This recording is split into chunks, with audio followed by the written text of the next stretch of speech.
Hi everyone, welcome to the July 10th edition of the TimeformUS Forecast. I'm David Aragon, and I'll be joined very shortly by my co-host, Craig Mulkowski. This week on the podcast, we're going to focus on the handicapping. We're going to look at this Saturday's card at Keeneland. They're running this short one-week meet at Keeneland, and Saturday is definitely the marquee day. They've got 6 stakes races. We're going to talk about all of them. A number of Grade 1 races, or actually one Grade 1 race on the card, also the Grade 2 Bluegrass, which I guess you would call the feature. That one for the 3-year-old serving as a Kentucky Derby prep. We'll get to those a little bit later in the podcast. We're going to start early on with the 4th race. That's the Appalachian, and run through the 9th, which is the Bluegrass. Craig, I found this to be a really interesting group of races to handicap. Some pretty competitive fields.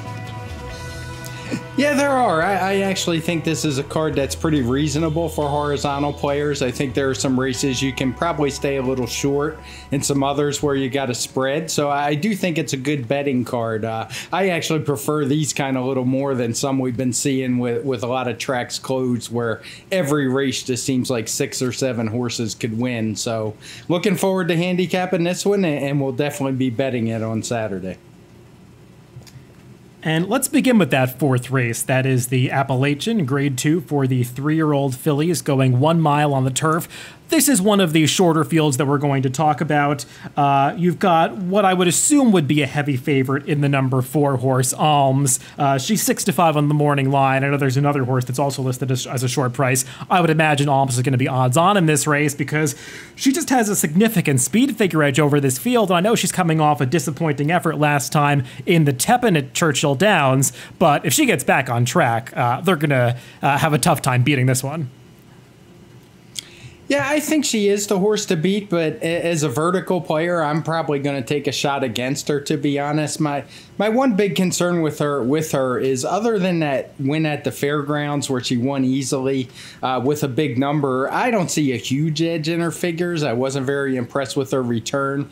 And that big win at the fairgrounds did come in on a course that was labeled good. And not only was it labeled good, she won similarly on a good course, but on our course condition ratings, it was a 5, which is borderline even yielding. It's nowhere near a firm course for sure, where our other one was a much firmer course out at Del Mar, where they're probably a little more liberal with that good label since they're not used to rain out there. So I do have some questions with her. The horse I would not go with to try to beat her is that second choice on the morning line, Walk-In Marrakesh.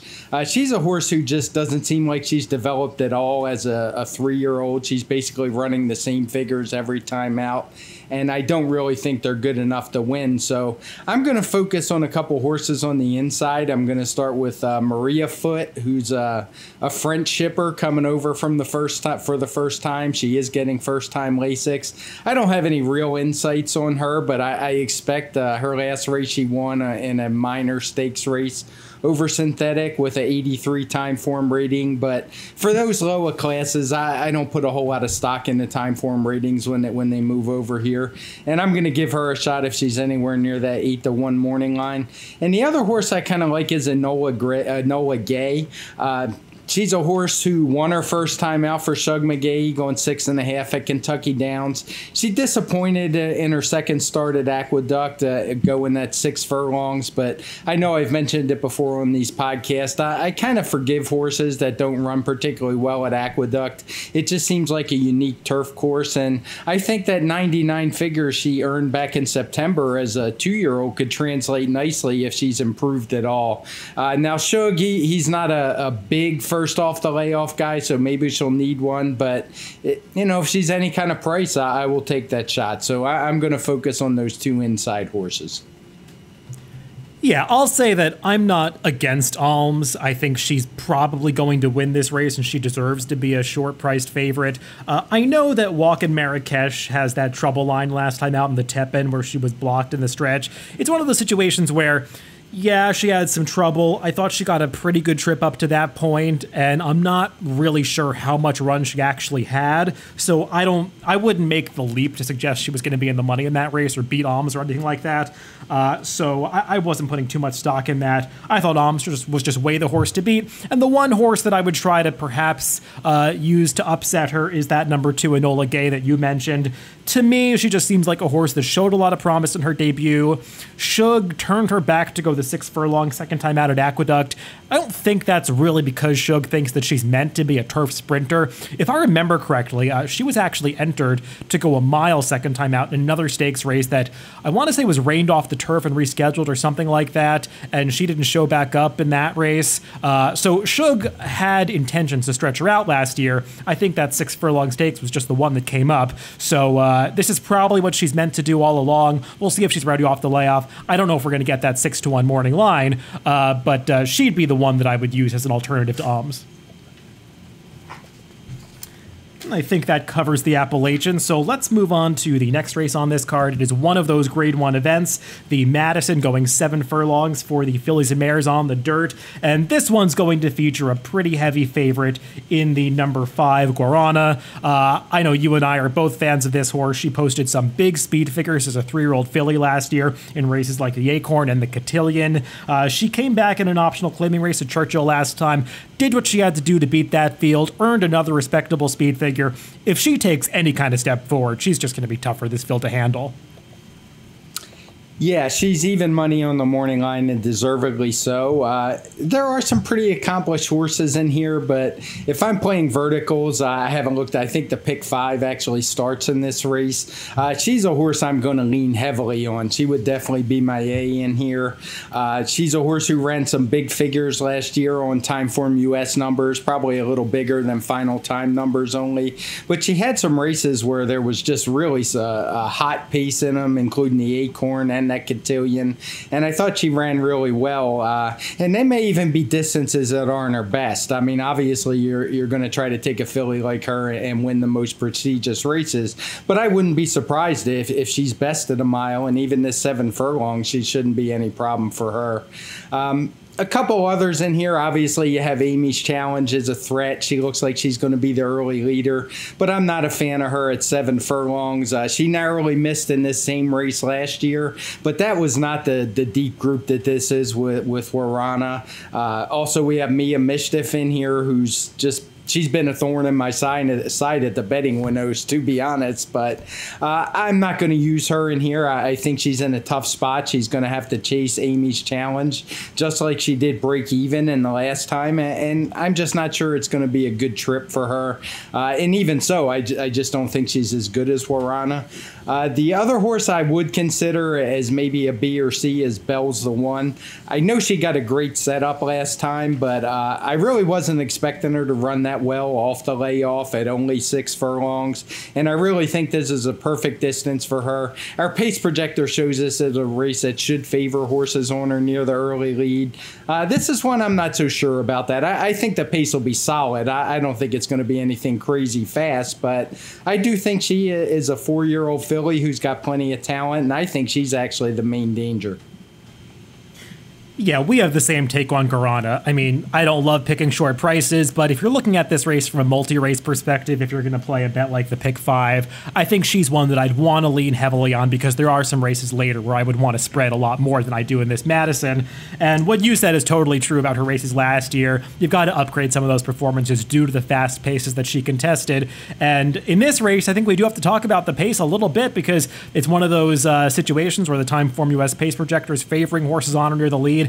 That horse that's going to be on the lead is Amy's Challenge, but I would imagine Guarana is going to be breathing down her neck early. She's got plenty of tactical speed, and I just think Guarana is a much better horse than Amy's Challenge. As much as I like Amy's Challenge and am a fan of hers, she's not really at this class level. So I think Guarana is going to have her number. And Mia Mischief, I know we both were wrong about her quite a few times. The fact of the matter, though, with Mia Mischief is, while she is capable of producing a performance that makes her competitive with Guarana from time to time, that's become few and far between over the last couple seasons. She's got that Carousel 2 back. Then you've got to go all the way back to her Humana Distaff in 2019. Her other surrounding performances from last year, they're okay. I don't think any of them are going to beat Guarana, though. So I'm just going to lean heavily on Guarana. And we'll see if some of the closers like Bell's the One get in there. I viewed them as more underneath types, though.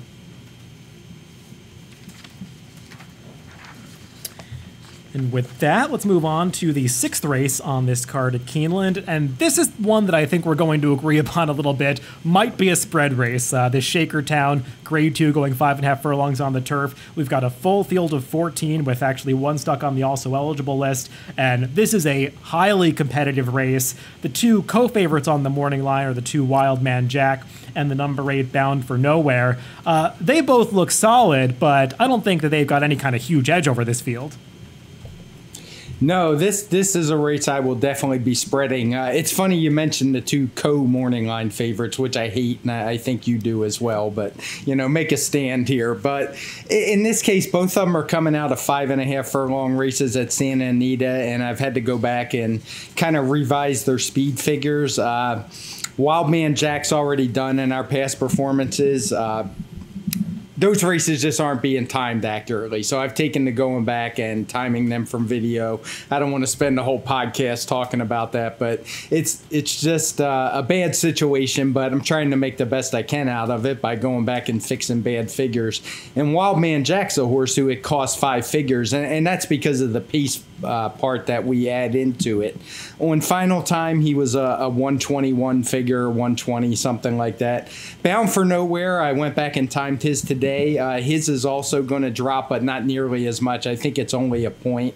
But that said, that still makes them contenders in here. But as you said, no special edge on them. So I'll just mention a couple that I like. There's probably 5 or 6 that I could talk about, but I'll save some for you. And then if you skip any I do that I wanted to mention, I'll come back and add to it. The one horse I want to start with is Leinster. The post does scare me a little bit. But he's one I think's got a big shot in here. But the horse I'm going to go with as a top pick is Texas Wedge. He's a horse that ran in that Jaipur last time, won by Alexandra. I think that was on Belmont Day. It was just 3 weeks ago or so ago. And I think he kind of got caught up chasing a fast pace. He moved a little early, made the lead, couldn't hold off the closers. But I do think he's going to appreciate the cut back to 5.5. I think he's going to sit a good trip in here. And if he's anywhere near that morning line of 6-1, I think he's every bit as good as the two horses pegged as the favorites. Yeah, I'm going to touch upon a lot of horses here. Just to comment first on those two favorites that you started with. Maybe we could talk about those timing issues at Santa Anita at some point, because I know you have a lot to say about them. Not on this podcast, but what you said about Wild Man Jack's Daytona is true. The initial figure, I know you thought it looked suspicious. The horses haven't really run back to it, and your adjusted figure, which I believe is showing up in PPs now, is a 121 for Wild Man Jack. It's much more in line with those horses' surrounding form, and that definitely makes Wild Man Jack a contender in here, but it doesn't make him the kind of favorite or kind of standout favorite that he is on the morning line, or co-favorite, I should say, along with Bound for Nowhere. Of those two favorites, I prefer Bound for Nowhere. He's proven to run well at Keeneland in the past. He's a 6-year-old now, and he's only run 13 times in his career with plenty of layoffs in between starts. But he's one of these horses that just seems to come back as the same kind of runner every time. He always shows up for Wesley Ward. I am a little bit concerned that Wesley Ward had mentioned this horse going a few weeks back as one of his horses that would be competing at Royal Ascot in either the King's Stand or the Diamond Jubilee. And for whatever reason, he didn't take him over there. There's actually a gap in his workouts when he would have been prepping for a Royal Ascot start. So I wonder if there was a setback there that we just didn't hear about. He's running here instead, though, in the Shakertown. And if he shows up, I think Bound for Nowhere is going to be right there. But as you said, there are plenty of other horses to consider. I do want to talk about that allowance race from May 29th at Churchill Downs, the one that Leinster is coming out of, who you mentioned. Of the horses coming out of that race, I thought Leinster got one of the better trips. I thought Tyler Gaffalione got him over to an inside position from his 8 post that day, saved some ground on the turn, and angled out in the stretch, and finished pretty well to be second behind Extravagant Kid, who's also in here. And Extravagant Kid, he's also a contender. I mean, those two got decent trips in that race. But Real News is a horse that I think you want to take a look at his trip, because I'm not quite sure what happened, but coming around the far turn, he just seemed seemed to react to something and lose his action. I couldn't tell if it was maybe Leinster coming over when he did, or if he just reacted on his own to something that maybe other horses didn't see. But Real News really basically steadied himself out of position there and lost his action and really lost valuable momentum at a significant point in the race. And I thought Real News regathered himself well to get up for fourth, because you can't have a trip like that in a turf sprint and expect to still get up to win, because at such a short distance, you really need everything to go right.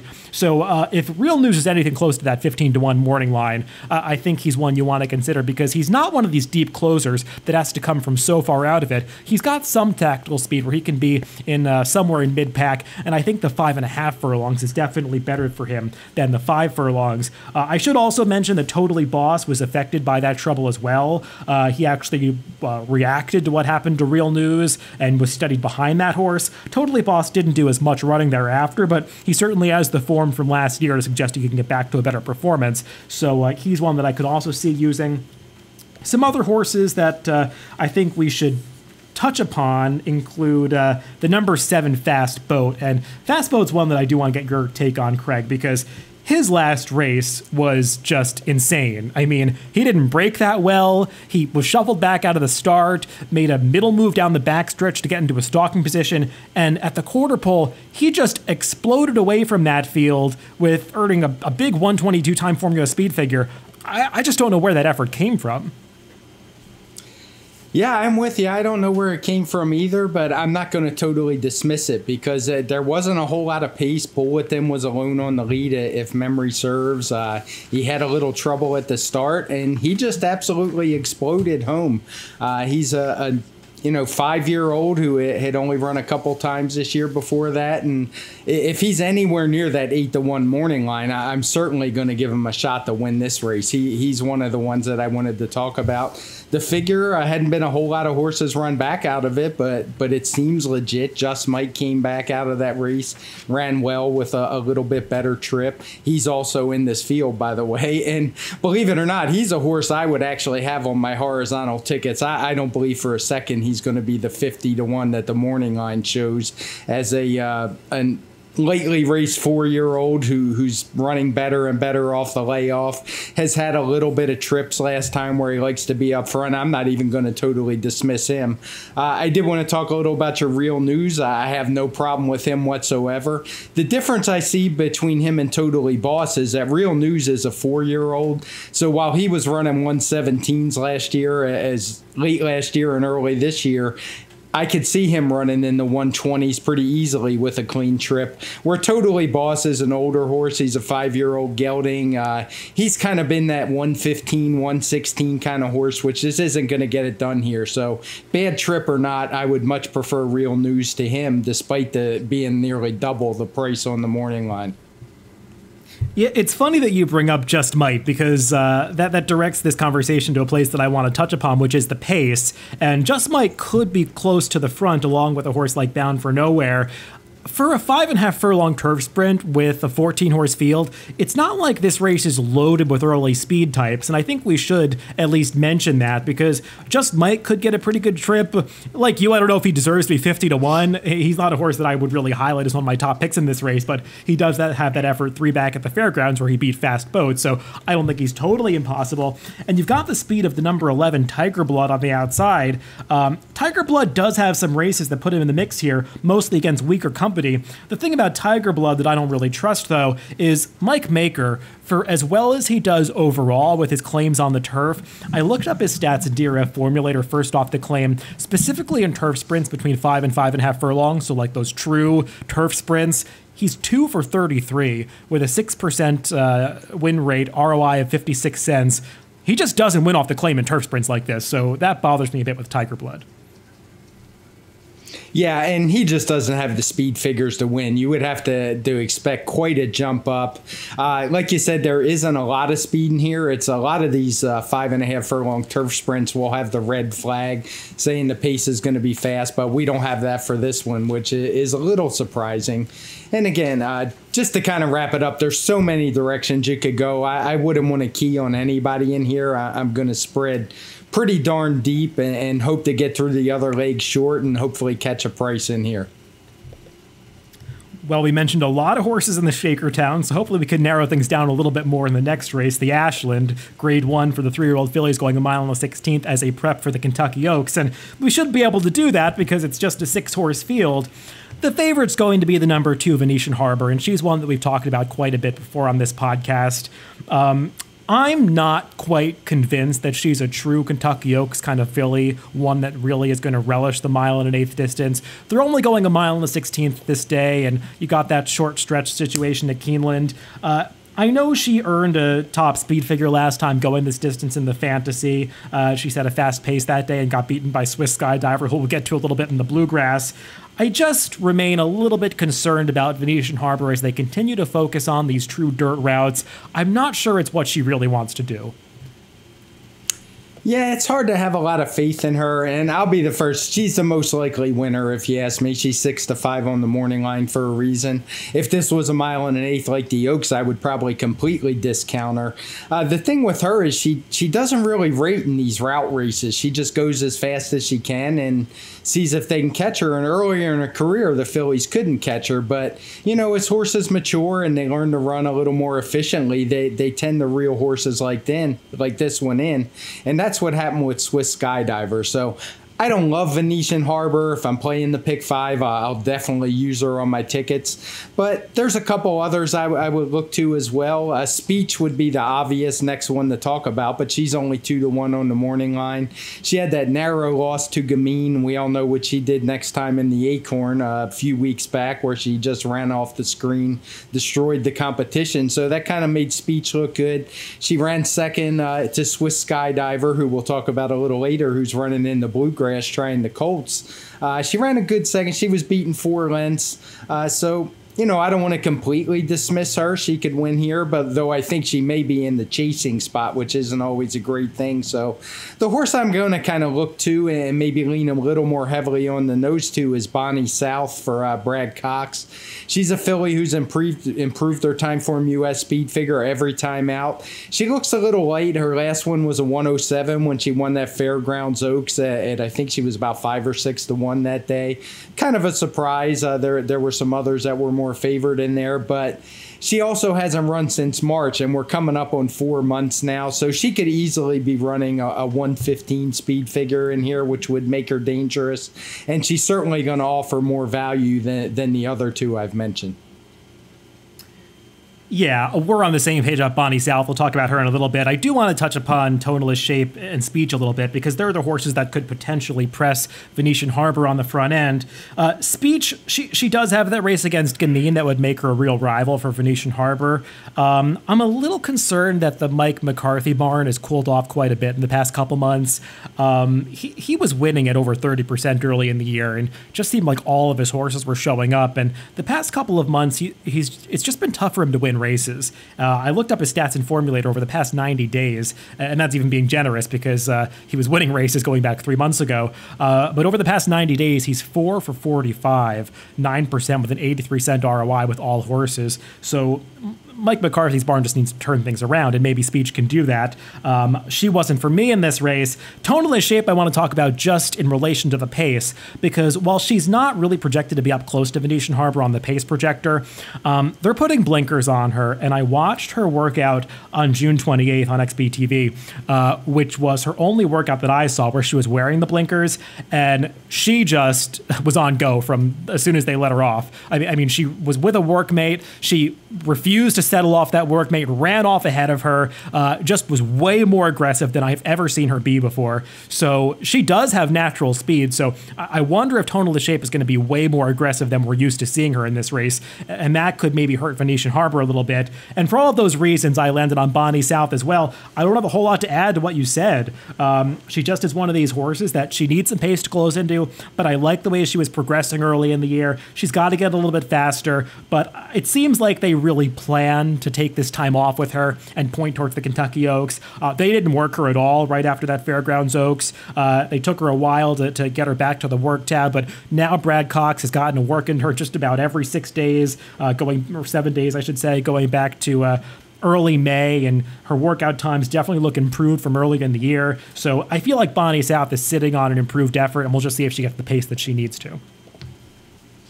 Yeah, the one thing that interests me about that work with Tonalist Sheep is I see she was only the third fastest of 12. So I'm going to have to go check the tab that day and see what two horses were faster, because that's a pretty fast work you don't often see, particularly on the East Coast. Let's move on to the 8th race on this card at Keeneland. This is the second to last one that we're going to discuss. Jenny Wiley, this is another Grade 1 event going a mile and 16th on the turf for the Phillies and Mares. And I think we're going to have another heavy favorite in this race in the number 4, Rushing Fall. She made a return to the races last time as a 5-year-old in the Bogey. Did what she had to do, got the job done, earned one of her best ever speed figures, which we'll talk about in a little bit. She's just way the horse to beat in here. I think the question about Rushing Fall is, in a lot of her recent races, especially in her 4- and 5-year-old seasons now, she's done her best running when she gets on this clear lead and gets to basically dictate terms, and she might not get to do that here with Jolie Olympica in the race. And does the trip make you at all concerned that she might be vulnerable? It does. It's, you know, as you said, she's been a little headstrong. She runs her best when she's on the lead. And while she did win from off the lead, that's been a while. You got to go quite far back in her PPs to her 3-year-old season in the Lake Placid. And even that day, she kind of got an outside trip just sitting off of speed. So I am a little nervous with a horse like Jolie Olympica in here. She's certainly fast. She's been winning those 5.5 furlong sprints. The one time she did go long, she set a pretty quick pace. So while I don't think she can win, I wasn't all that impressed with her trip around the mile, and I don't think the competition's very deep out west. I do think she's fast enough to really be a thorn in Rushing Fall's side if that one can't relax. Don't get me wrong, Rushing Fall could wind up just sitting right out of her. I'm certainly going to use her in my tickets. But if I had to make a top pick just because of that reason, I'd go a little elsewhere, and that would be back to Juliet Foxtrot. She's a filly I didn't like at all last time when she came back from the layoff, and that's mostly because of her trainer, Brad Cox. He didn't really have her cranked up. He pretty much said as much as interviews.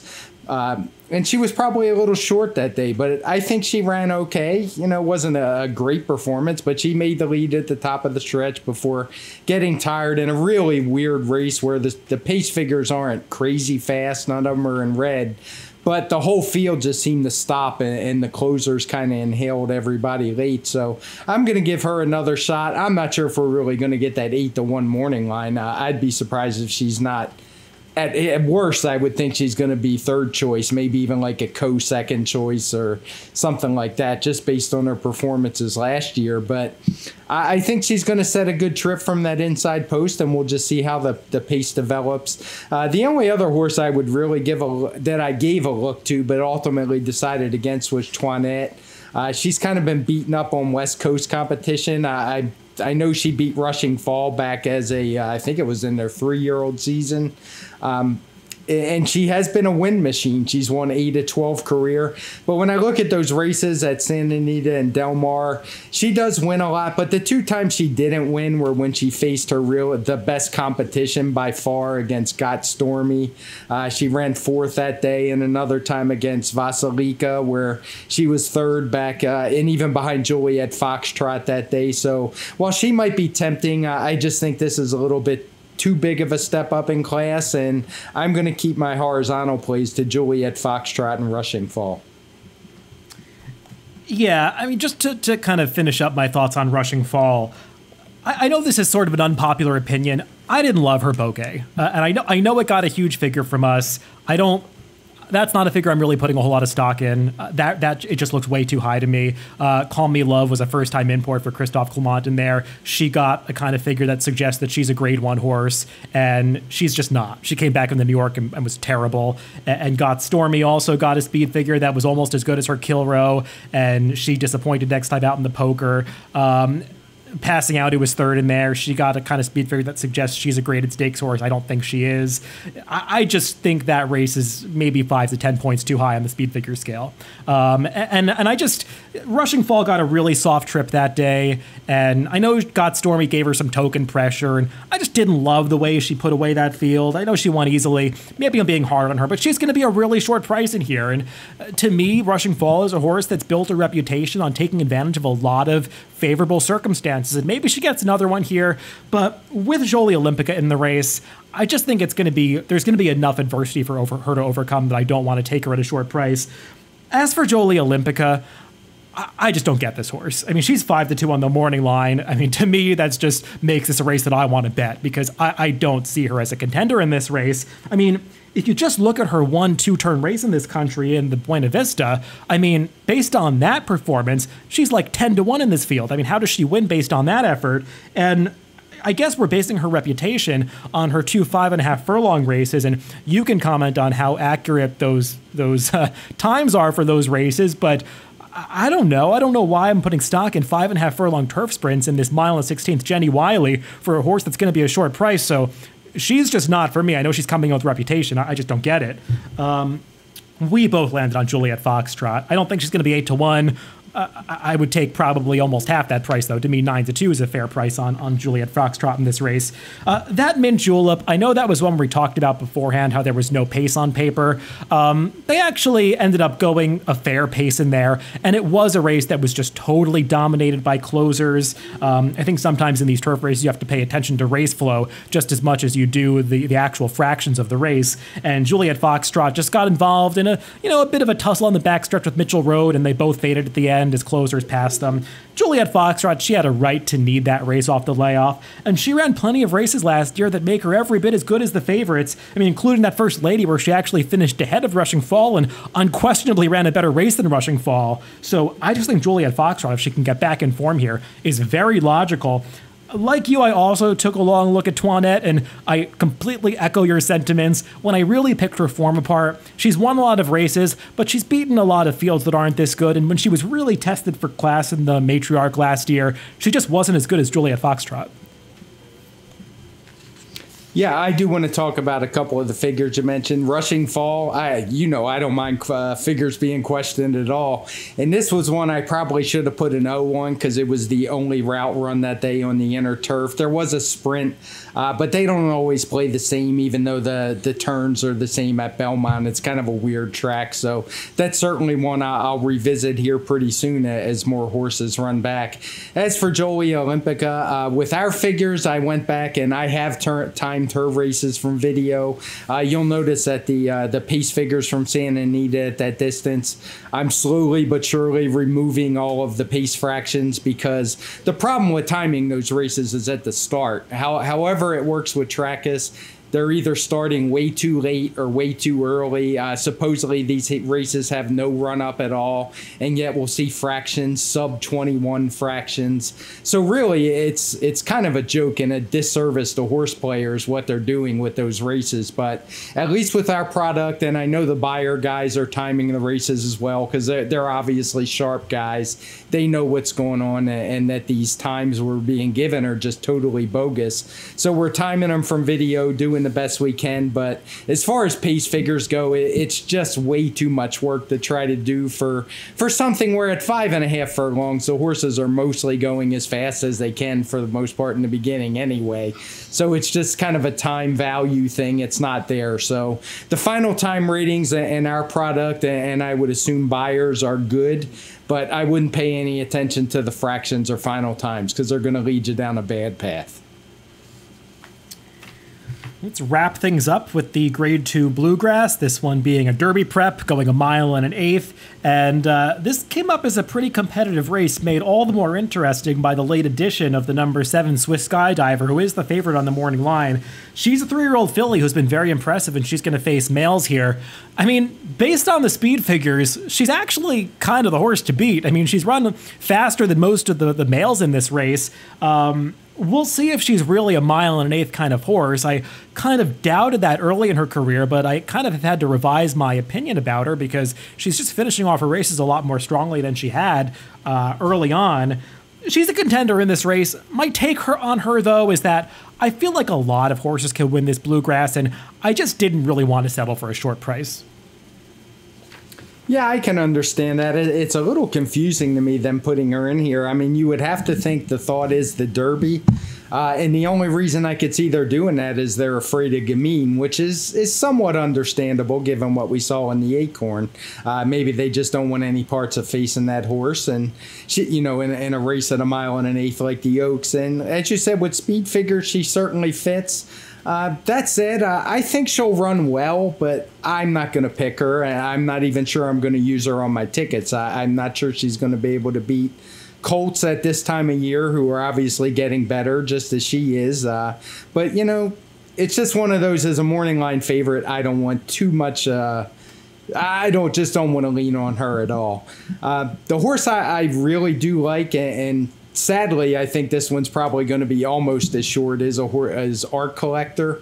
I know he had a super easy trip last time in an allowance race at Churchill. He set the lead. We have him in all blue fractions, but he did run a huge final time figure that day of 1:24. I don't think he's a horse that's going to be on the lead. I don't even think that's how he particularly wants to run. So I think he's going to be a strong contender. I don't know if I want to make him my top pick because he's 5-1 on the morning line. I'd be surprised if he's 3-1 and when post time actually comes. So the horse I'm really going to focus in on is Basin. He's a horse who's had a lot of tough trips this year, and not necessarily brutally tough trips, but just kind of those hidden, not ideal trips where he hasn't been able to run his best. Last time against Charlatan, he chased him around, just a superior horse. He was in that chase position, which kind of scared me last time, but he was able to hold on for second. He held off a decent horse like Gouverneur Morris pretty easily. And I just think he has more talent than what we see from his speed figures and his finish positions. Curious what your take is on those. Art Collector is like I said, he could be any type. I just really need to see what the price is going to be on him. Yeah, it's interesting. I have nothing to add about Swiss Skydiver. I think we covered her pretty well. Art Collector, it's funny. I did another podcast this morning, and one of the other handicappers was really making the case for Art Collector. And I think you can look at this horse in two different ways, because I kind of disagree with you a little bit. Either he's a horse as a 3-year-old that just is suddenly getting a lot better now, and he always wanted to go long on the dirt, and his last race is a sign of that. And I mean, based on the final time speed figure he got of 122 in RPPs, he's very much on par, if not better than Swiss Skydiver. How much is it a product of circumstance, his improvement last time? Because he only had 3 rivals in that race. Nobody wanted the lead. He just got to the front, walked along, and it basically just turned into a 3/8 of a mile sprint to the wire. And he just was able to sprint better than the other horses. And that's no surprise because he showed to be a great closing sprinter in his races. So I guess it's not a big shock that he could close off his own fractions. I mean, also, he's a horse that started out his career on turf. And as the son of Bernardini, it's not really a surprise that he can handle dirt as well. But he's got this way of moving that's just, it's not surprising they've tried him on the turf because he's got a stride that kind of lends itself to that. And he also moves like a horse that would get really comfortable on the lead. I don't know if that really makes sense, but when he's the kind of horse that seems like he likes to get into his own rhythm. And he was really able to capitalize on that by slowly building momentum for that entire race at Churchill last time. I'm a little concerned that he's not going to be as effective with a totally different kind of trip in this bluegrass, because as you said, he's going to have to revert to coming from off the pace. I know he's done it sprinting. I just think it's a different ball game trying to come from off the pace with a long, sustained run in a route race. We'll see. Maybe I'm wrong about him, and maybe he's going to be that 5-1. I thought he was going to be shorter than that, but I was just taking a slightly negative view of Art Collector. I have no argument against Basin in here. He's one of my top 2 picks. I think you made a good case for him. We talked about his trips early in the year in that Oaklawn Stakes as well as in the Rebel, and I thought he ran fine in the Arkansas Derby. He had that tough task of chasing Charlatan around the track and was actually game to hold on for second there. I think he handles the 1 1/8. I don't think there's so much speed in this race that I'd be that concerned that he's going to be close to the pace. So I think Basin is very logical. And if I had to make a top pick, just kind of searching around for the one that I think will be the best price of those that I'm considering, it would be the number 12 Enforceable. I know Enforceable has to get faster, but I mean, how often do we see horses actually really mature from March until July of their 3-year-old season? He's been off for a while, but he's really stepped it up in his workouts coming into this race. It seems like Mark Casse has him moving in the right direction. He's a horse that needs pace to close into, but I think he might get some of that in this race. He obviously has no trouble handling a 1 1/8. I just think he might be a horse that I know people were high on early in the year, and maybe he gets somewhat overlooked in this race. Yeah, and speaking of another horse I think might get overlooked that I'm going to be using definitely in the other underneath slots and vertical bets is Mr. Big News. He was a horse, and I'll be the first to admit he got a dream trip over that sloppy track in the Oaklawn Stakes at a 1 1/8, same distance as today. But that race was 3 months ago. He got a 110 TimeformUS speed figure. And what caught my eye is it's been a really strong race coming out of it. A lot of horses have rebounded to run well. He didn't go in the Arkansas Derby for whatever reason. He's just kind of been waiting. And I think he's a horse where if some pace develops, I really do expect him to run well and run a speed figure several points higher than what he did winning that day. Yeah, I mean, I'm not going to critique a horse like that. He'll probably be double-digit odds. I think he's got to get a lot faster, but so does the horse that I picked, Enforceable. So, I mean, I'm not gonna knock him. I could use him underneath. I mean, another horse that we should probably at least touch upon is the number 10 Rushy. I talked about Mike McCarthy's kind of the lull that his barn is in right now, but Rushy is one horse that really did run for him recently in the Cincinnati Derby, and based on that performance, he's a contender in this race. I guess you just have to maybe consider that he's a horse that's really improved recently. Yeah, it is possible. He's another one, like, I think he's a similar price as our Collector on the morning line. And I don't trust figures as much like that, where I think it was more of just kind of a suck-along figure. He didn't really do any real running. He just kind of sat behind the pace. He was incomfortable, saving ground, and he just had no finish where all the other horses did. He passed a couple tired horses while never threatening the top two at all. Given that the barn's cold, as you mentioned, he's just not the kind of horse I'd be interested in anywhere near that 5-1 morning line. If we were talking a double-digit horse, maybe I'd take a different view of him, but I just don't see it with Rushy. I do want to mention with Art Collector, not that there's any real question on his figure that day. I don't think we're even really discussing that. We're just kind of talking about how he won. But Shared Sense did come back to win the Indiana Derby just a couple days ago. Looked pretty good doing it. But he ran a very similar figure to what he did against Art Collector. So basically you got what you expected from him. That's the entire slate of stakes races at Keeneland on Saturday. I mean, if we're going to talk about like multi-race strategy, I think we're pretty much on the same page about where we're going to put emphasis here. I would lean very heavily on Guarana if I'm playing the pick 5, which starts in that race. I'd probably go just too deep in the Ashland, Bonnie South, and the favorite Venetian Harbor, and I'd spread a little bit more in the other legs, especially that Shakertown. Yeah, I think we're basically on the same page as well. I'm not going to be spreading much in the Jenny Wiley, so I'll probably give myself bigger chances in this, definitely the Shakertown, and even the Bluegrass. I'll probably take a few more stabs than I normally would, play 4, 5, even 6 horses that I think have a shot. You've talked me into Enforceable, so now I got to add him, so I got to pare down the others a little. Hopefully we give out some good ideas. That's going to be it for the handicapping on the podcast this week. I know we took a little bit of a break prior to the last couple weeks, but I think we're going to stay on a pretty consistent schedule from here on out, and I'm definitely looking forward to some of the stakes races we have coming up. We've got Del Mar starting now and Saratoga starting next week, so it's just an exciting time in the racing world. That's it for this week. Remember, you can always listen to the TimeformUS Forecast on drf.com, Spotify, iTunes, YouTube, and SoundCloud. Wherever you get your podcasts, just make sure to subscribe to the Daily Racing Form channel. Be back again next Friday.